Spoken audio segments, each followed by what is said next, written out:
ब्रह्ममुरारिसुरार्चितलिङ्गं निर्मलभासितशोभितलिङ्गम् जन्मज दुःखविनाशकलिङ्गं तत्प्रणमामि सदा शिवलिङ्गम्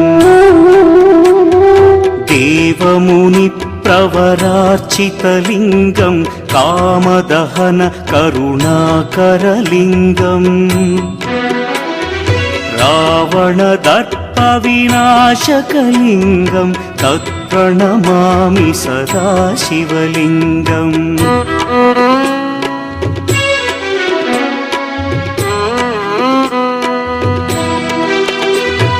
सर्वसुगन्धसुलेपितलिङ्गं बुद्धिविवर्धनकारणलिङ्गं सिद्धसुरासुरवन्दितलिङ्गम्